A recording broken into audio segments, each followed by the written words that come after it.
Nos enseñaron a ver eso como parte de un pasado que había que dejar allá. En el pasado. Uh-huh. Y algo de que avergonzarnos. Algo de que avergonzarnos, Sí. efectivamente, y sentirnos orgullosos de que cada vez consumíamos más lo que los norteamericanos consumen. Exactamente.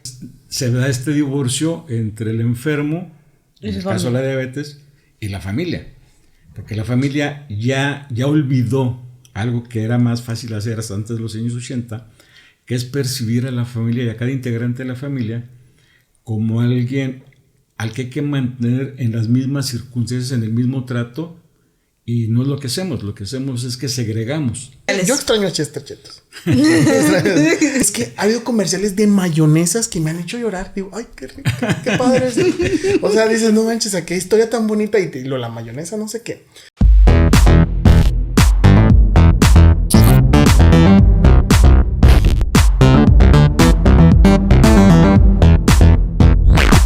Buenos días, buenas tardes, buenas noches, amigos de Random. Bienvenidos a su podcast favorito. Saludamos como siempre a Idalia. Idalia, ¿cómo estás? Muy bien, Francisco, ¿y tú?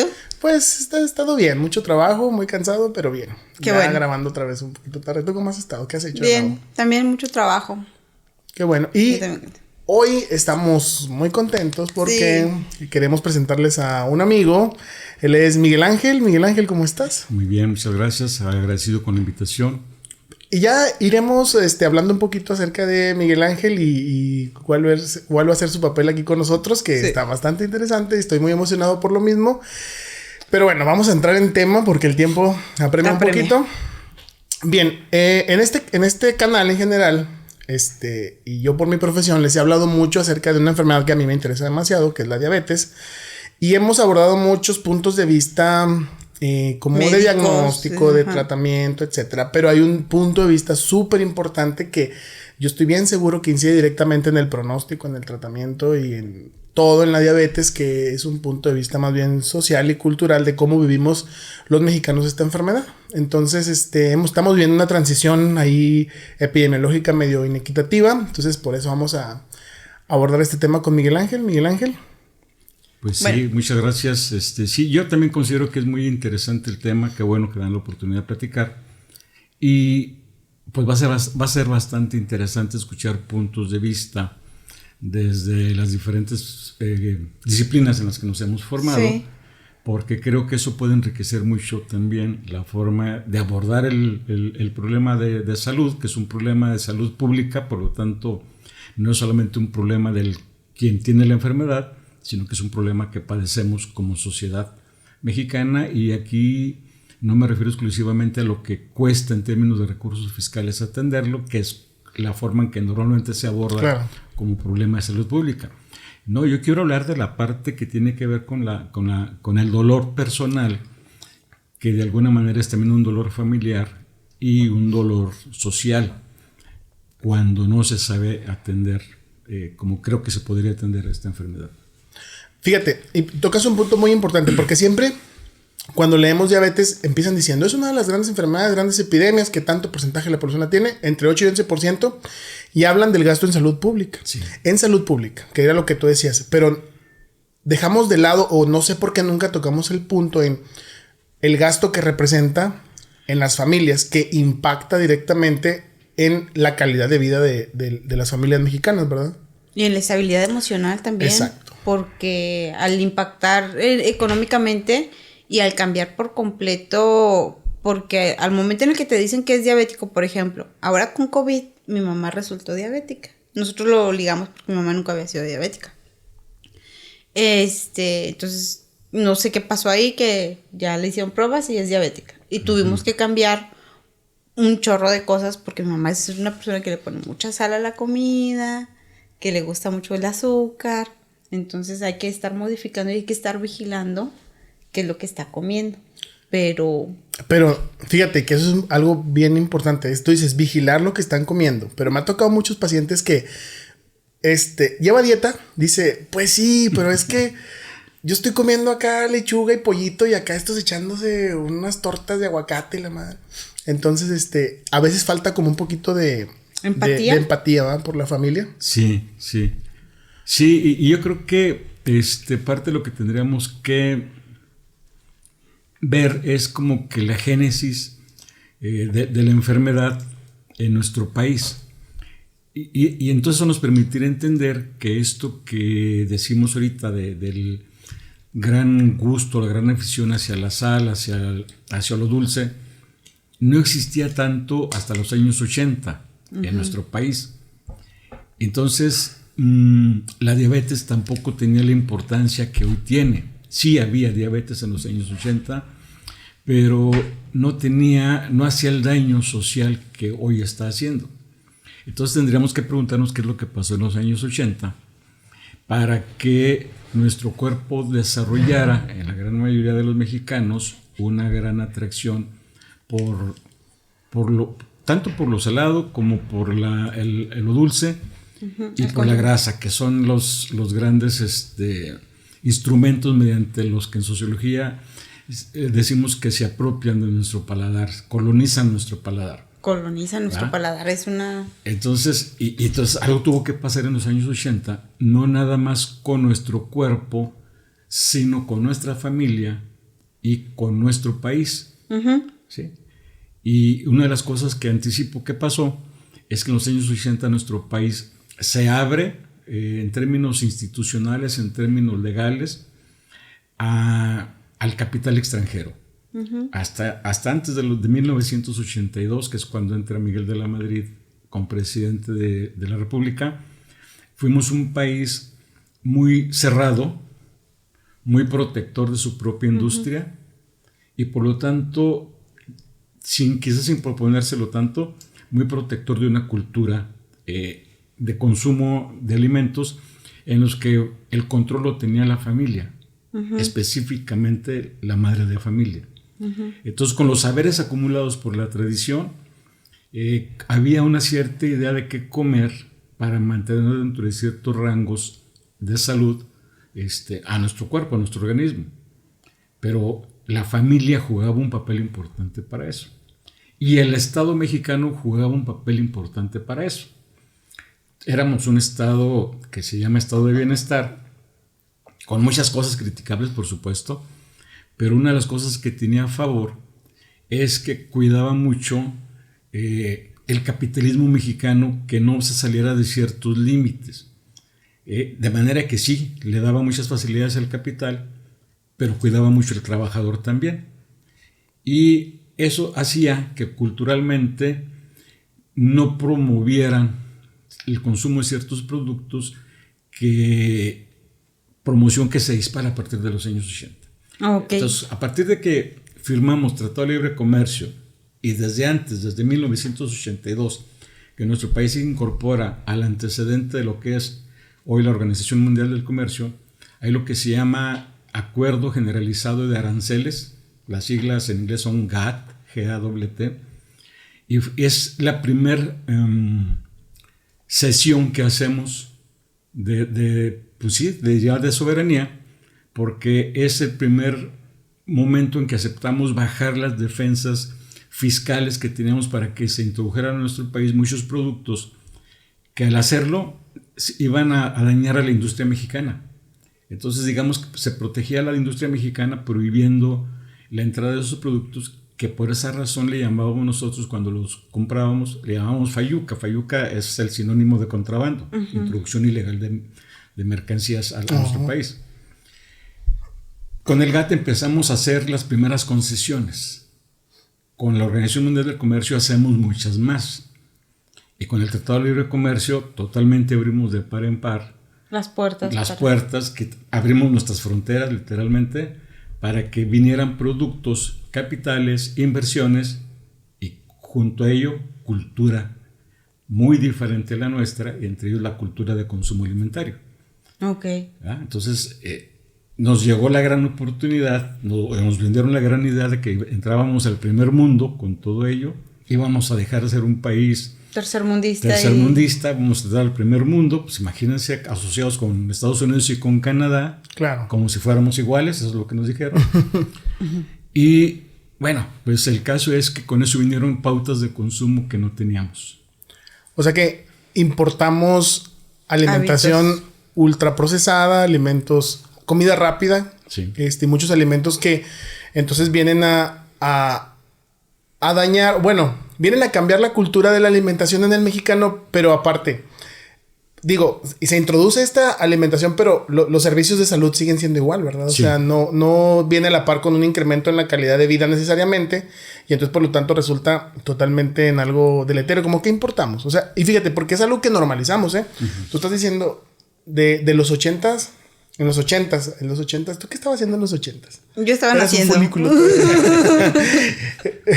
Bueno, entonces, ahorita si a ti te dicen, no, van a desaparecer los McDonald's, van a desaparecer las sopas instantáneas, va a desaparecer la Coca-Cola. Mi glutamato monosódico, ¿qué te pasa? ¿Qué tú vas a dejar? ¿Frijoles? Sí. Pues entonces es cuando dices tú, o sea, no lo dimensionas, pues como que toda esta cultura está normalizada y se nota como una especie de, como que permea, porque hacia el norte es mucho más, o sea, los estados del norte están más americanizados que y es muy conocido que todas estas enfermedades prevalecen muchísimo, que ya de por sí el mexicano, lo hemos mencionado, por la genética, o sea, solo por el hecho de ser latinos, solo por el hecho de ser mexicanos, tenemos mucho más riesgo que otras razas, y ya no se diga pues ahora con esta industria y en una economía todavía que no tiene como para darle a las familias el manejo de todas las enfermedades, porque luego viene el impacto también económico que representan esta enfermedad a la familia, ¿verdad? Sí,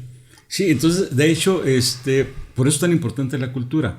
O sea, muchos años consumiendo lo que consumimos hasta los años 80, porque luego la industria refresquera es lo que nos achaca y dice, pues si tienen años comiendo tamales. Sí, pero no comemos tamales en la proporción ni en la frecuencia con la que consumimos refrescos o bebidas azucaradas. Claro, sí, definitivamente. Por ejemplo. Y entonces había una dinámica familiar en la que la madre sobre todo y las abuelas, que también formaban parte importante de la familia todavía en ese entonces, tenían mucho control sobre el consumo que hacían los niños. Y ese control se pierde porque parte de lo que importamos es una ideología neoliberal que, para decirlo sin pocas palabras, es una ideología de individualismo exacerbado. Entonces, porque lo necesita, el capitalismo necesita que cada quien nos volvamos en un consumidor. Individualistas y consumidores. Y eso permite que los chavitos, los niños, se conviertan en consumidores demandantes de productos que no habían probado hasta entonces, pero que una vez que los prueba, es muy difícil volver a recuperar el control sobre su paladar. El paladar es colonizado muy, muy rápido con los productos ultraprocesados, ¿no? Refrescos y botanas que son cotidianamente consumidas en Estados Unidos habían hecho que también tuvieran una genética más resistente a esto. La nuestra estaba más vulnerable precisamente porque nos llega de golpe un consumo exacerbado de este tipo de productos.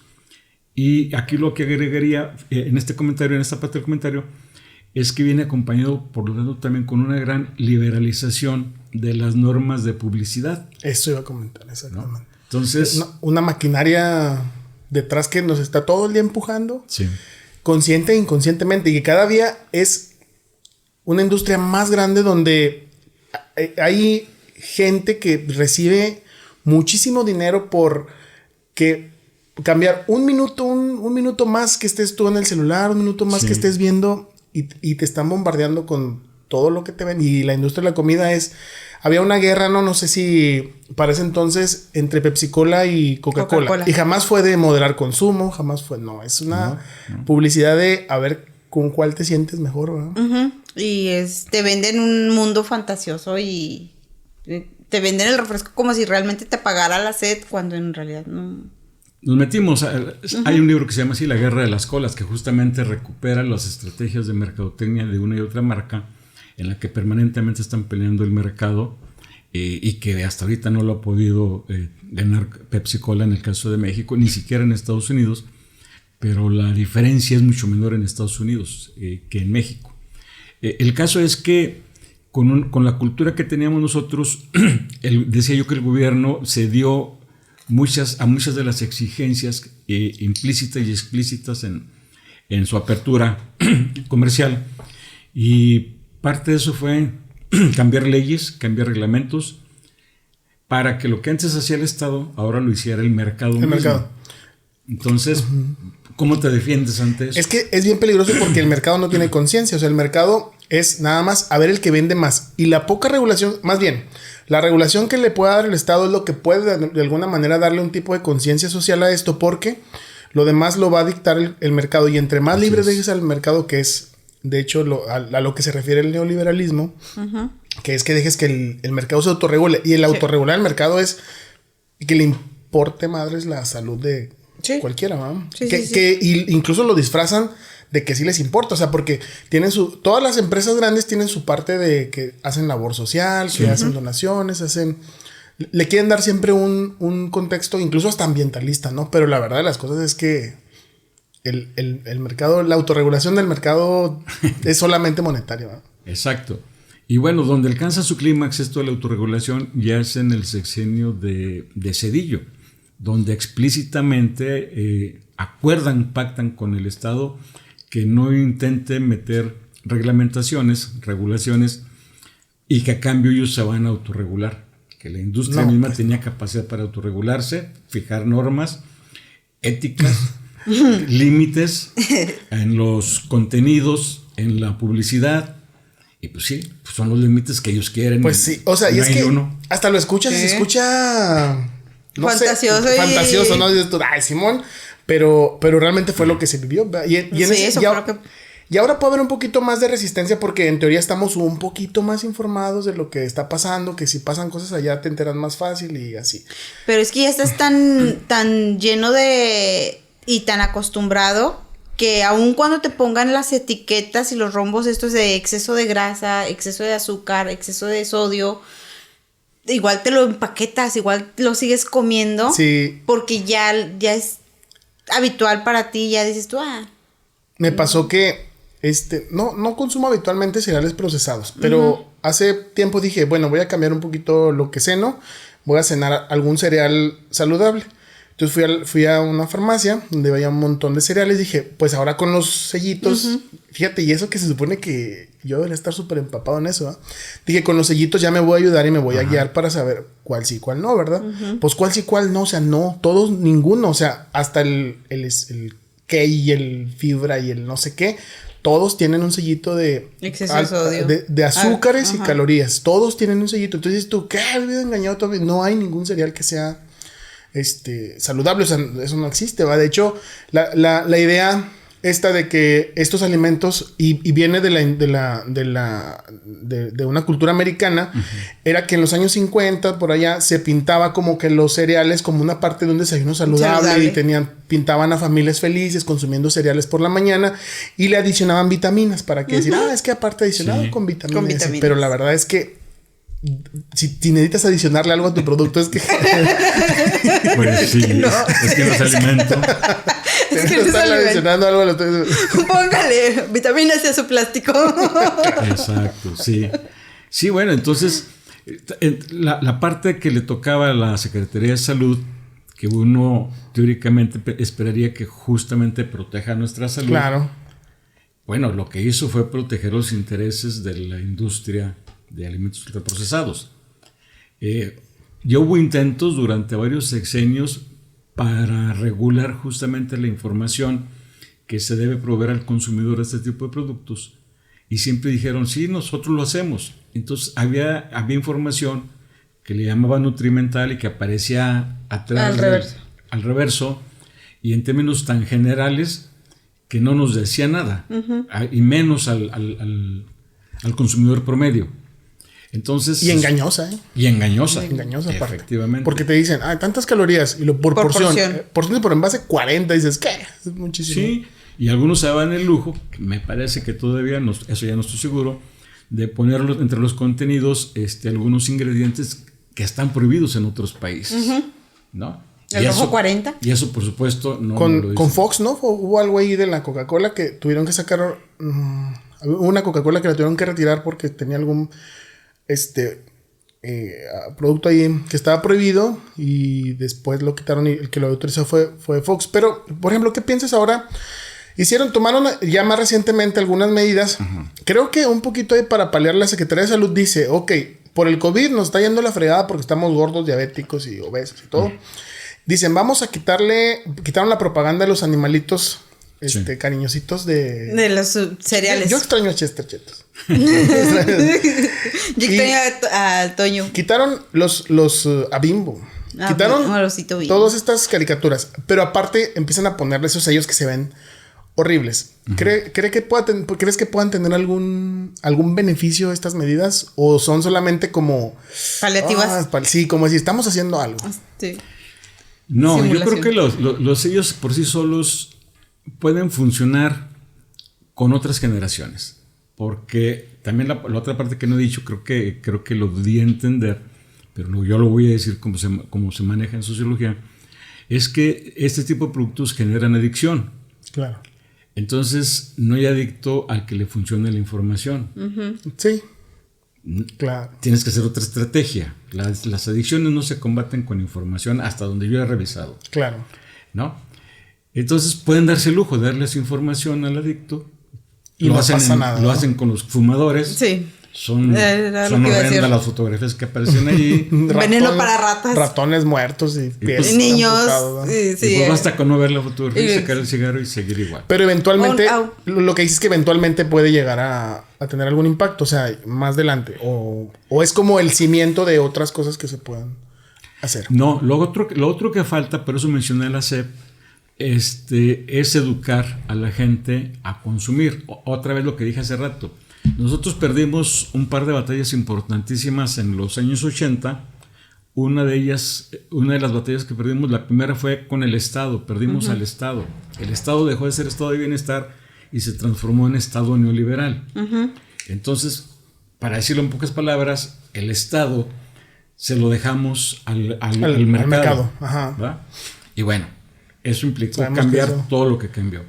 Pero luego también ya cuando la batalla cultural se hace más fuerte, teniendo todo el apoyo del Estado, este tipo de fabricantes o vendedores de estos productos se fueron sobre lo que nos cuidaban, que era la familia, lo que algunos llaman el grupo de apoyo cuando se trata de combatir adicciones. Yo digo que es el grupo de apoyo al que deberíamos recurrir primero para que no haya adicciones. Y fue justamente bombardear a la familia.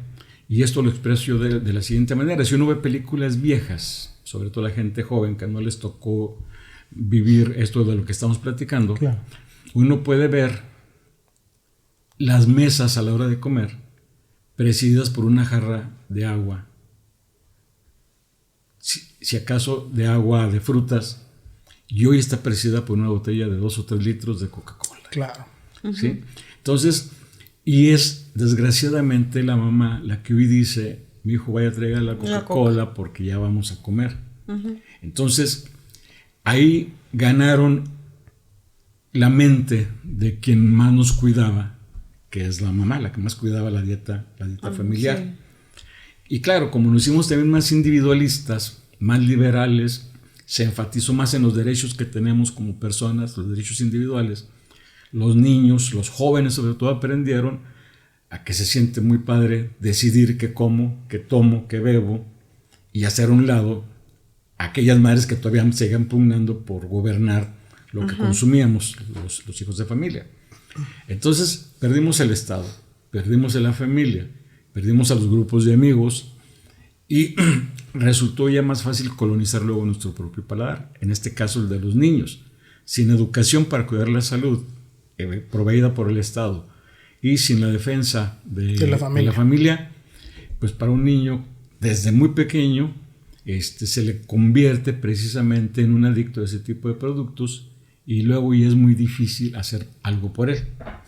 Y aquí es donde entra la sociología, es donde yo cuestiono qué estamos haciendo entonces desde la sociología, porque yo veo lo que están haciendo los médicos y me parece muy, muy importante, pero me parece insuficiente. Sí, porque aunque, fíjate, cuando estudiamos medicina siempre nos dicen la prevención es lo más importante, pero la verdad es que aunque siempre estamos sobre esa premisa, la medicina preventiva es en extremo, a mí me parece todavía pobre en relación a las actividades que realizamos y el enfoque y el gasto está completamente en lo curativo, que es ya tratar completamente las secuelas, ¿verdad? Sí. Y aún ahí seguimos teniendo ese otro déficit, que el enfoque curativo va dirigido al enfermo y nos olvidamos de la familia. Claro. Y entonces se da este divorcio entre el enfermo, en el caso de la diabetes, y la familia. Porque la familia ya olvidó algo que era más fácil hacer hasta antes de los años 80, que es percibir a la familia y a cada integrante de la familia como alguien al que hay que mantener en las mismas circunstancias, en el mismo trato, y no es lo que hacemos es que segregamos al que se enferma, en este caso de diabetes, porque le cambian la dieta, y entonces no somos capaces de ajustar a la familia a la dieta del diabético, y le decimos, no, pues es que tú eres el enfermo, tú te tienes que cuidar, es tu responsabilidad. Y esta es la expresión de la versión neoliberal de la familia que ahora tenemos, donde responsabilizamos al enfermo de diabetes y rechazamos la responsabilidad que como familia tenemos para apoyarlo y cambiar nuestra dieta para que de esa manera todos, finalmente es una dieta más saludable la que tiene el diabético. Claro, sí, de hecho es preventiva. Y les decimos, o sea, es que ya tengo que dejar esto, es que tengo que dejar lo otro. Y la familia también, es que debes dejar de comer, espérate. Exacto. Todos, o sea, lo que te estamos diciendo es lo que no debes de comer. En el hospital es muy curioso de que es que ya me quiero a mi casa para comer más rico, pero es que realmente lo que pasa es que la comida del hospital es como realmente debes de comer, y te resulta totalmente desabrida por completo, pero por lo que decías tú que está el paladar ahí secuestrado, ¿va? Sí, exacto. Entonces, bueno, es lo que yo planteo.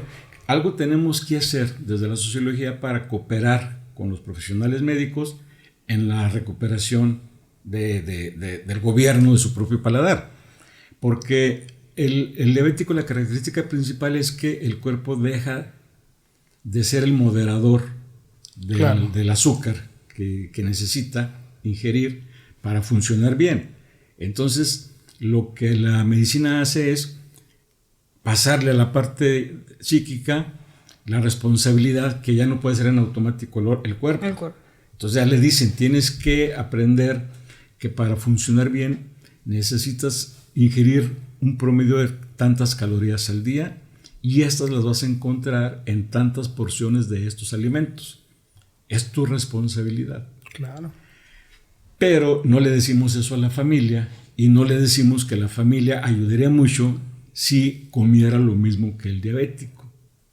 Por lo menos, sobre todo pensando en los viejos, en las comidas donde se reúnen los hijos visitando a los padres, y donde los niños van a poder aprender que el abuelo o el tío enfermo merece el apoyo de la familia, y aprendería otro tipo de cultura, más familiar, más de solidaridad y mucho menos individualista. Sí. En cambio, lo que le estamos enseñando al niño es que el problema del enfermo es problema del enfermo.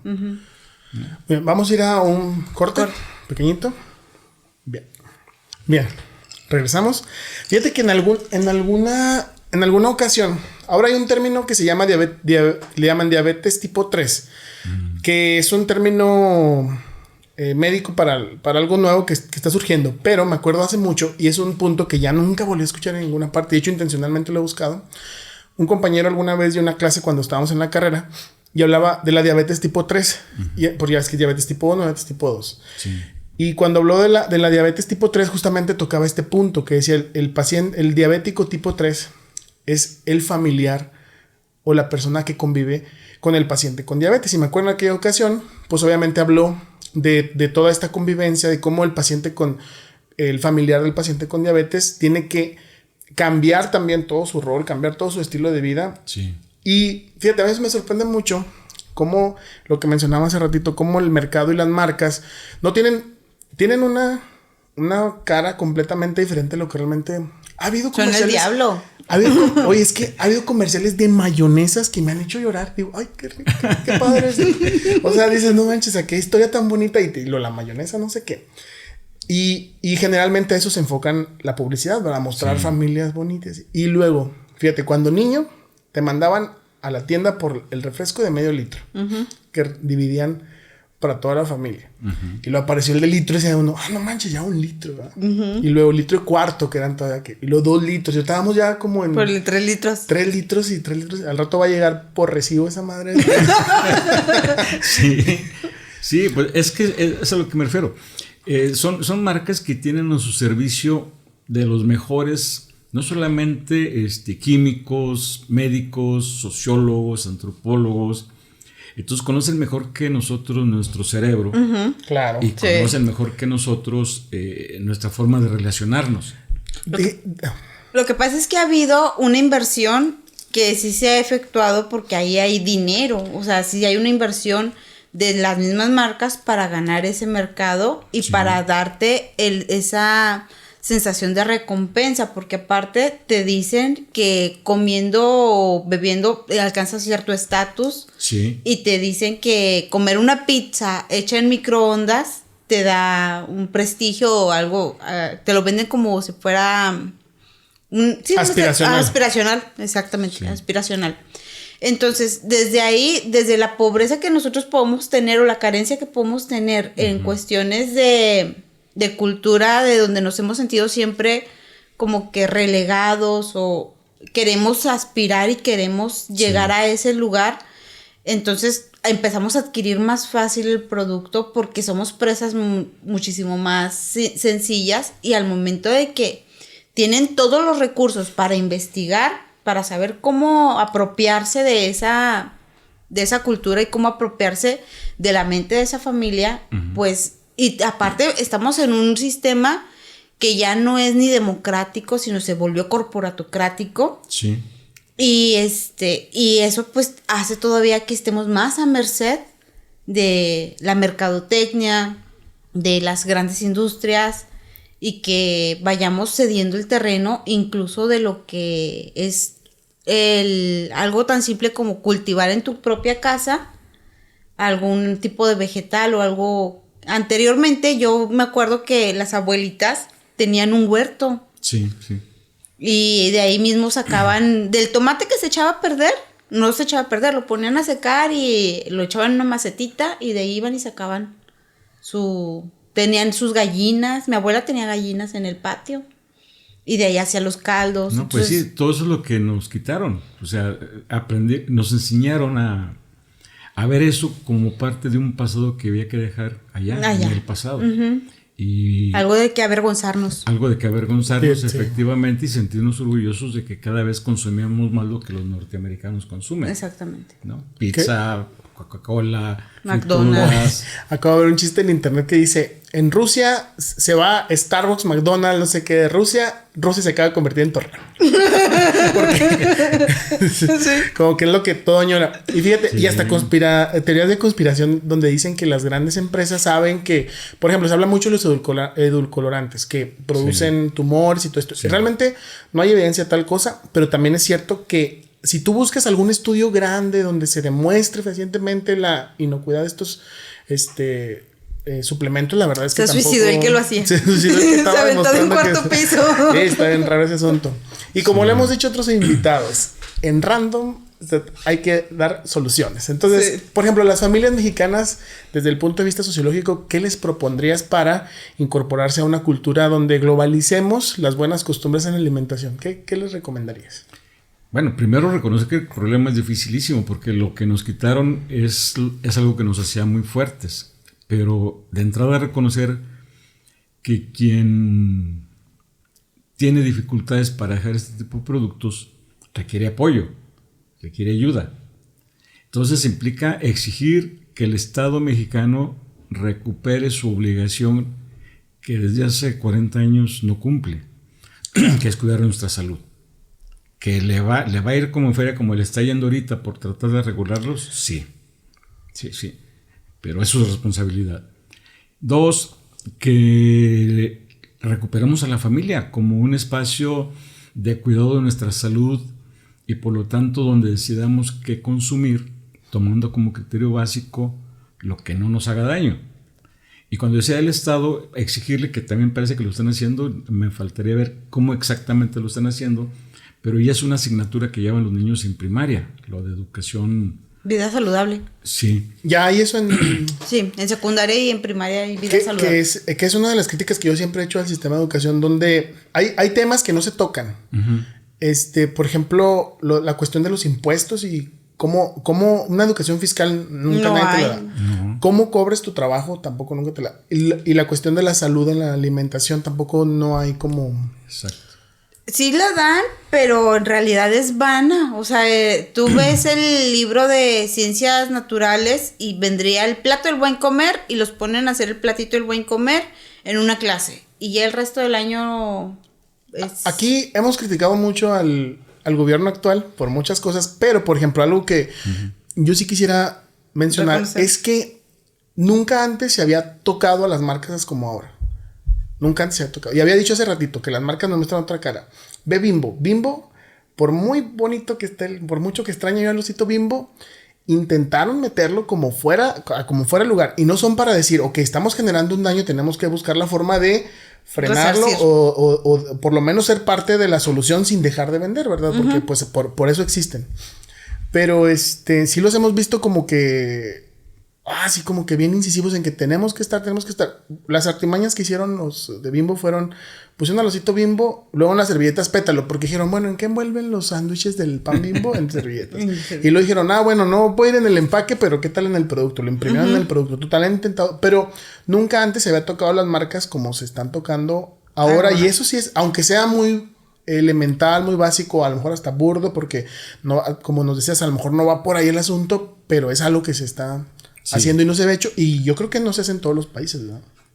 No, es que, bueno, yo por ejemplo he visto que si hay países donde la alimentación es responsabilidad del Estado, enseñarle a los niños cómo comer y les ponen hasta quién les prepara el alimento en la escuela y los niños no han probado un refresco, o sea, exacto. Hay niños que llegas y les das refresco y dicen, ¿qué es esto?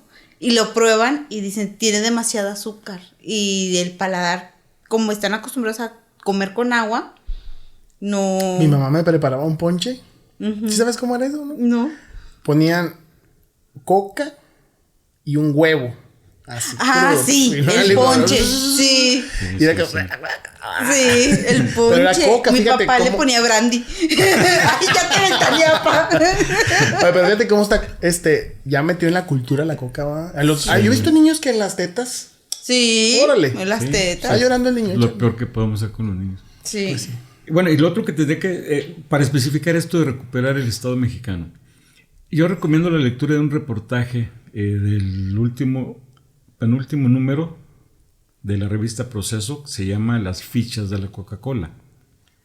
Wow. Y ahí describe, no es el único texto ni mucho menos, pero es el más reciente, describe cómo se apoderó el mercado del Estado mexicano, diciendo, bueno, lo que ya sabemos, que Calderón, después de que fue presidente, ahora cobra en Iberdrola, que el caso de Zedillo, que fue el que concedió la posibilidad de que se autorregulara la industria refresquera, ahora es socio de la Coca-Cola, tiene un asiento ahí en el Consejo de Administración, y toda una serie de funcionarios que ocuparon puestos claves, incluida la Secretaría de Salud, la doctora Mercedes, también había trabajado antes para la Coca-Cola y se terminó su cargo y se fue a trabajar ahí.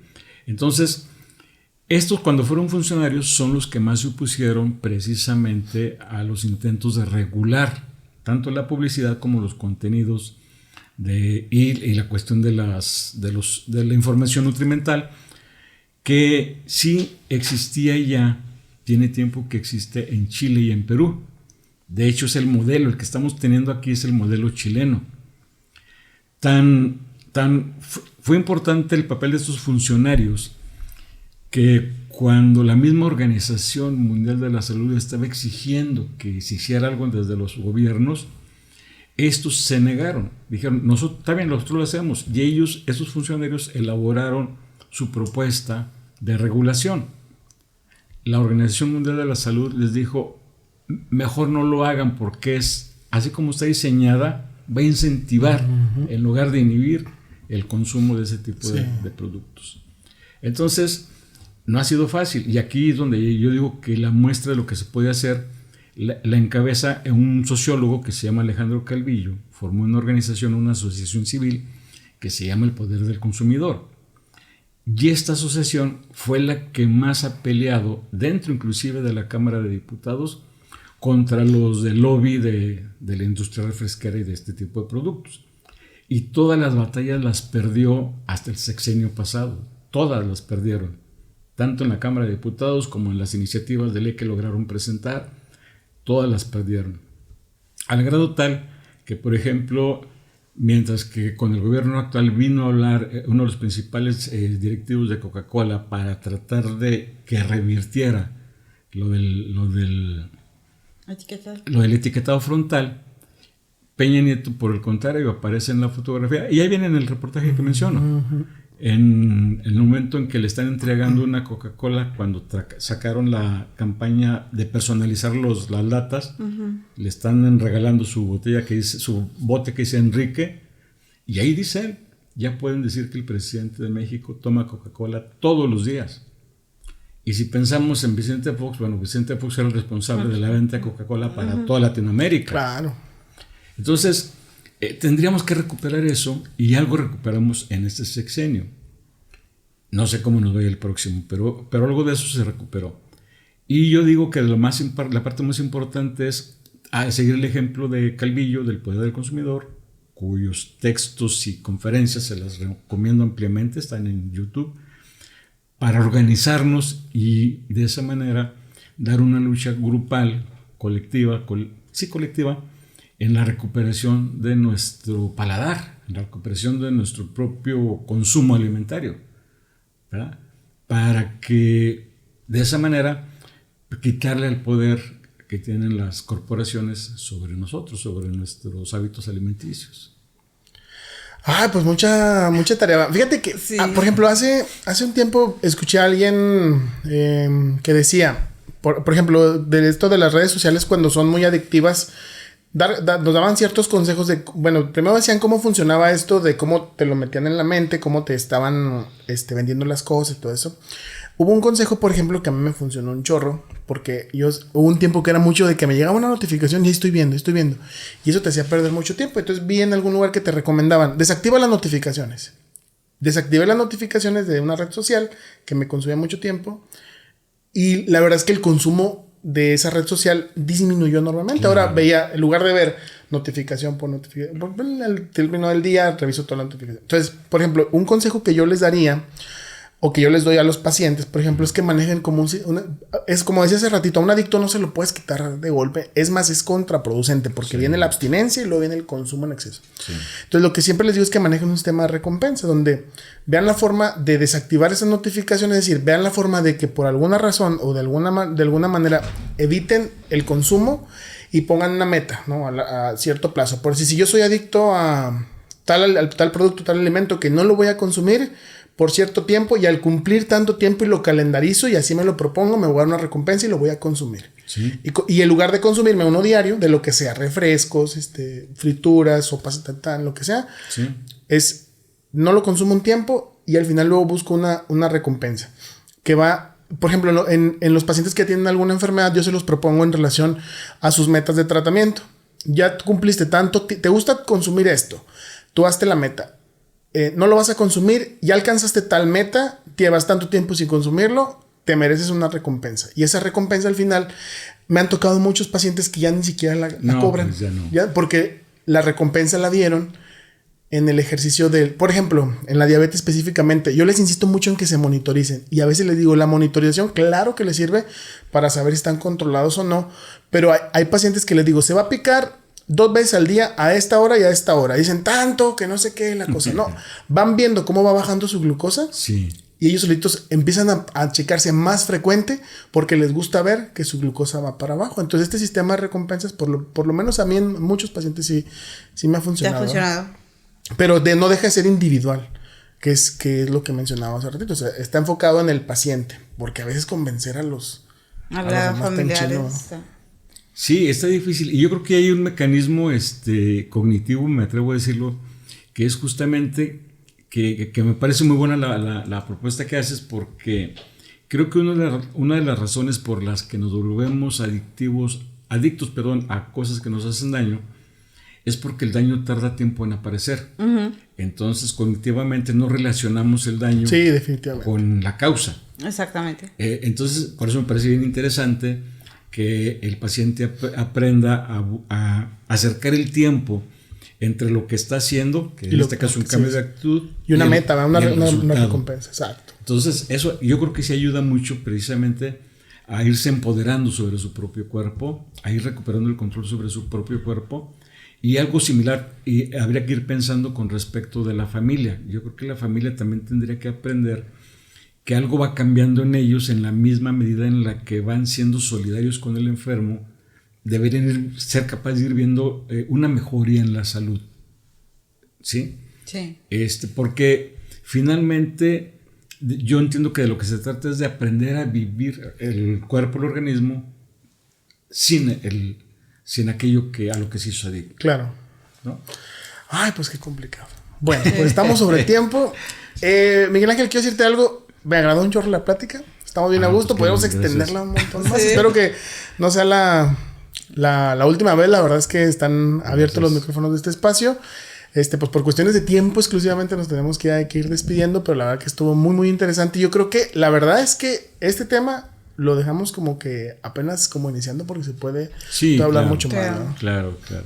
¿Y dale algo que quieras comentar? Pues nada más. Sí, estoy muy contenta. A mí me gusta mucho platicar con mi profe. Siempre me ha gustado mucho cómo da sus pláticas y cómo dan las clases. Entonces, y siento una muy, muy grande admiración por el acervo cultural que maneja. Es una persona a la que admiro mucho.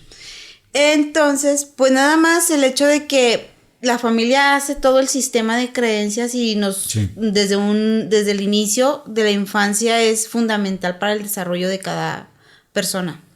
Y de esa persona va a salir otra familia, o sea, otras familias.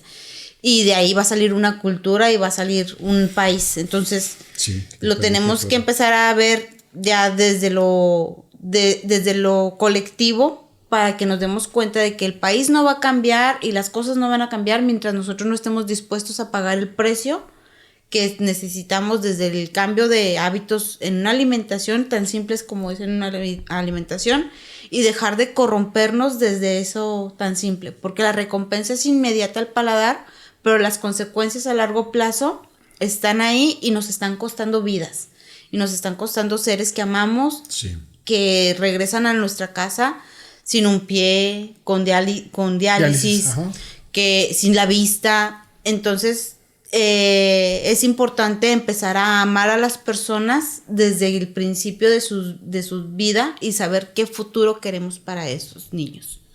¿Sí? Entonces, amar a nuestros niños y amar a nuestros ancianos y a nuestros padres. Amar a la familia. Miguel Ángel, ¿algún comentario con el que te quieras despedir? ¿Cómo te caímos? Muy bien, encantado de escuchar esto porque es parte de la otra recomendación que haría, pues seguir haciendo esto, seguir poniendo en la mesa de las discusiones la responsabilidad que como familia tenemos, como colectividad tenemos, como grupo de amigos tenemos. O sea, seguir siendo amigos, seguir siendo familia, una vez que alguno de ellos o uno mismo cae en las garras de una adicción, de algo que consideramos alimento y que está demostrado que está muy lejos de ser un alimento. Fíjate cómo terminamos analogándolo con una adicción, ¿verdad? Porque realmente es una adicción. Bueno, pues sin más nos despedimos. Muchas gracias. Gracias por acompañarnos. Hasta luego. Denle like y suscríbanse. Bye. Bye. Anda, perfecto. Quedó bien bonito. Sí. ¿Cuánto le debo? Te dije, si era para pelear te equivocaste. Sí, no tan. Yo siempre estoy tomando coca. Yo siempre estoy tomando coca. Y eso se está grabando y lo voy a poner. Sí.